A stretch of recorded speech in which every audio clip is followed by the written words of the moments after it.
Hey guys, what's going on? Light Gaming HD here, and welcome to a top 5 3DS games, I guess list or something.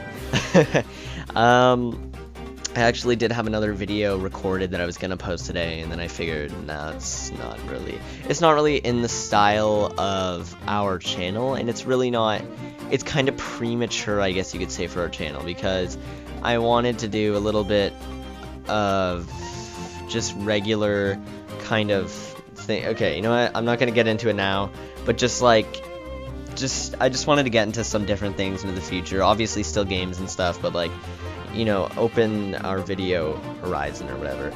But anyway, so today we have a top 5, and the reason it's only a top 5 is that I actually did want to do like a top 10. And then I realized that I only own 7 3DS games, and I don't even really like one of them, so I really don't have the experience to be making a top 10.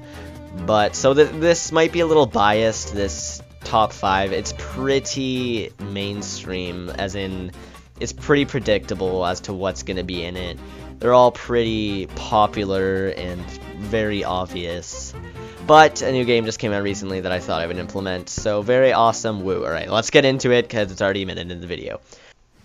So, coming in at number 5 is Super Smash Bros. For Nintendo 3DS. Now, this is at 5 for pretty much one reason. And that reason would be there is actually no real storyline in this game. So, there's no story mode, which really sucks for me, because there was actually a story mode in Brawl, which I really liked, and I was really looking forward to that. And although there is kind of the same sort of all-star mode idea, it's really not the same as an actual storyline, so that pretty much cut it for me on this. Other than that, though, it's actually really fun. I bought it the day it came out. I want to say that was like the 3rd or something. I've had it for like 4 days, let's just say, and I've already played about 14 hours of it, which might not seem to you like a lot, but it's a pretty large amount. You know, really fun. They implemented a bunch of new skins for all the characters, and just a couple new characters in general. For example, they implemented Villager. They brought in this Randy named Little Mac. I really don't know who that is. They brought in Wii Fit Trainer and a couple other characters from Fire Emblem.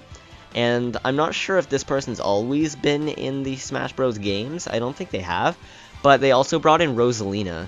And that's, I was going to say Palutena, but she's a Fire Emblem character. But yeah, and one other thing that cut it for 5th place for me is that a lot of the characters, you get the game and you put it in, and pretty much every character is unlocked. There's like 5 or 6 bonus characters that you can unlock just through battling, but I kind of like the idea of starting out with like 6 characters maybe, and going through some sort of storyline even just to unlock them, or doing some sort of challenges through different modes to unlock them.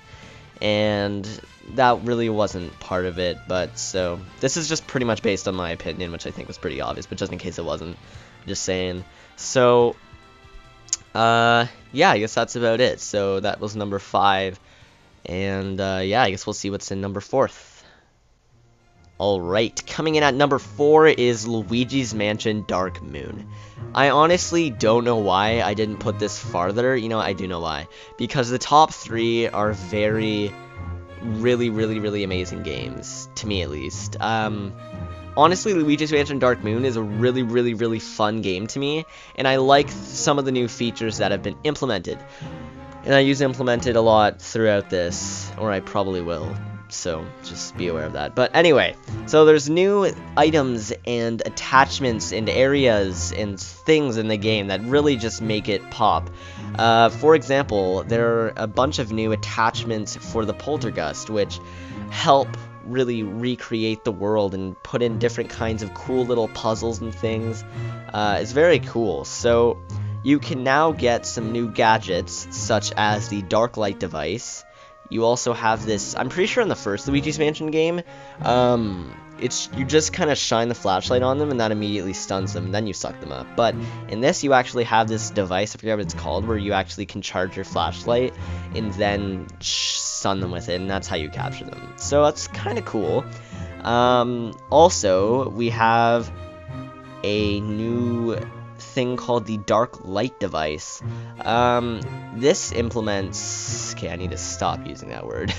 This really helps add some new puzzle opportunities to this game. So what it does is that you can shine it on things. So for example, there will be a wall and there'll be a placemat, maybe like somewhere that looks like there should be a door there. So you can shine the dark light device on the door, or on where you think the door should be, and the door will kind of appear there.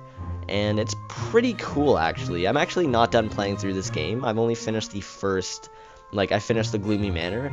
And the reason it's actually not at a higher level is that I really don't like the second place, the second stage. I think it's called, the Haunted Towers or something. That's really, honestly, why it's not higher up. And, of course, like I said before, the top 3 games are really intense. But also, this game just holds a spot in my heart because I loved the original Luigi's Mansion. So, yeah, there's that at number 4. Coming in at number 3 is A Link Between Worlds: The Legend of Zelda. I don't know why I said it that way, but yeah, you get the point. Alright, so this may have been obvious. Probably in the top 3, this was pretty obvious. I am a huge Zelda fan, okay? These games are basically my life. A couple reasons why this is in the top 3 is because, honestly, I really loved this game. I never played A Link to the Past. I realized that it is kind of like a remastered edition, sort of, with a couple new things added, I'm pretty sure. Obviously, the new 2D walls type thing is pretty cool. But I really... Oh yeah, a couple things I forgot to mention for the last 2 games, or I guess last game, Luigi's Mansion. I really did like the soundtrack for that, which is where I'm going with this. I loved the soundtrack for A Link Between Worlds. I thought it was great. I love Zelda music. It's perfect. I love everything about this game. It's really, really awesome, and a couple things, I really don't know what I didn't like about it. Some of the things that were a little confusing was the bird's eye view. Now, I did like the bird's eye view, but at the same time, I didn't. Because I thought the bird's eye view was a cool new way to explore and just experience a Zelda game, and I thought it was really fun. But I also didn't like, sometimes it was hard to see, and it's really not in the regular Zelda fashion, at least to what I'm used to. I know the old games were like that, so don't freak out on me, but it's not really what I'm used to, I guess. So it's really not, I really didn't have much of a problem with it. Honestly, this game really didn't have many flaws at all. It was a really, really, really fun, great play, and lots of awesome items and quests to go on. And oh, one thing I really did like about this game was, one, obviously the 2D wall, going into the wall feature was cool. You could go into new worlds and explore different places in a parallel dimension, and it was very, very awesome and creative, and it was fun to explore Hyrule and Lorule. And pretty awesome plot twist at the end too. No spoilers if you haven't played it yet. And another thing I did actually really like about this game, as I try and remember where I was going with it.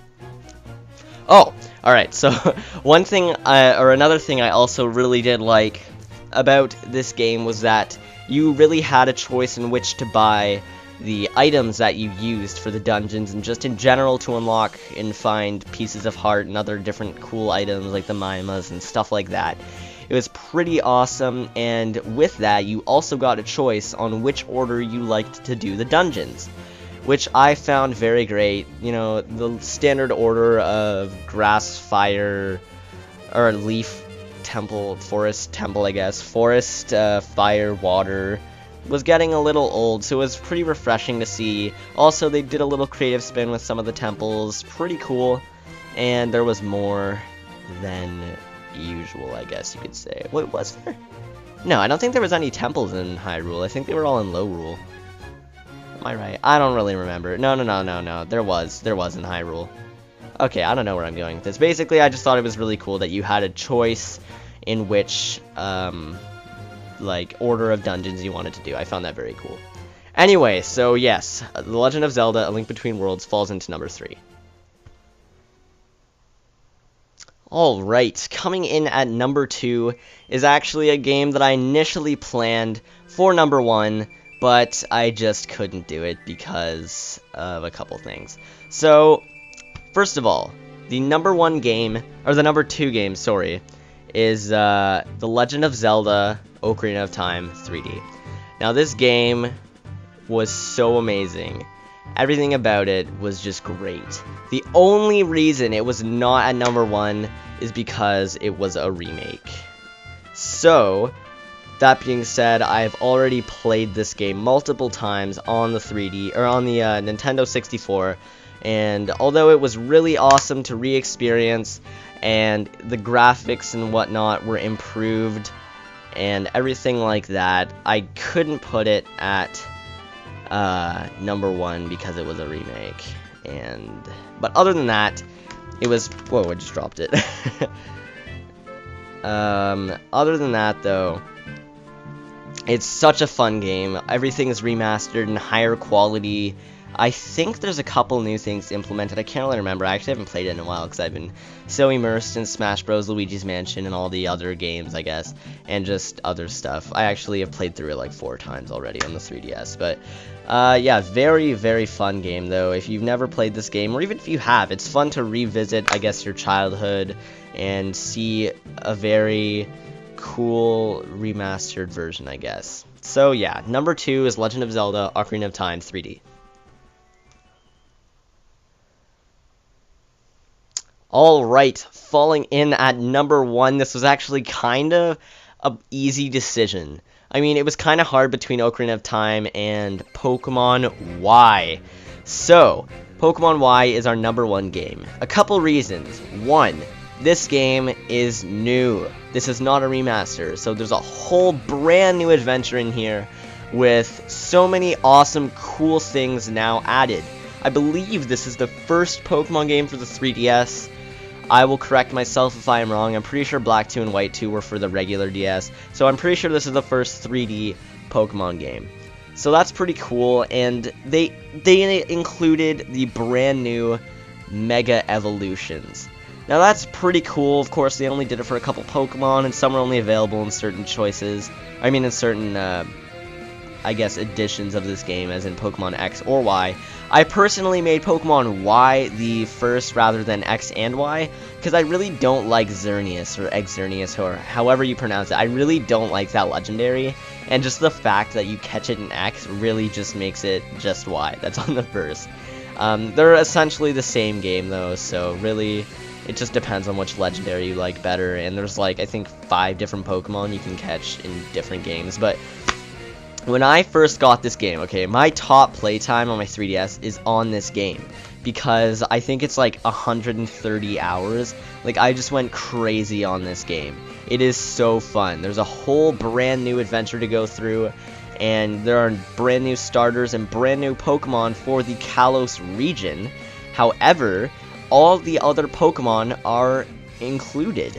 So all old Pokemon from all the other generations, you can get Charmander, Bulbasaur, Squirtle, Jigglypuff. There's so many endless team combinations. There's new moves, new items, new legendaries, old legendaries, all kinds of different things you can do with this game. You can train. There's whole new cities, gym leaders, new Elite Four members, so many different things to explore and go through, and overall, there's just new actions to do, like riding a Rhyhorn and all that. I think you can ride a Mammal Swine too, like just a bunch of cool new stuff that is included, and I just think this is such a cool, amazing game.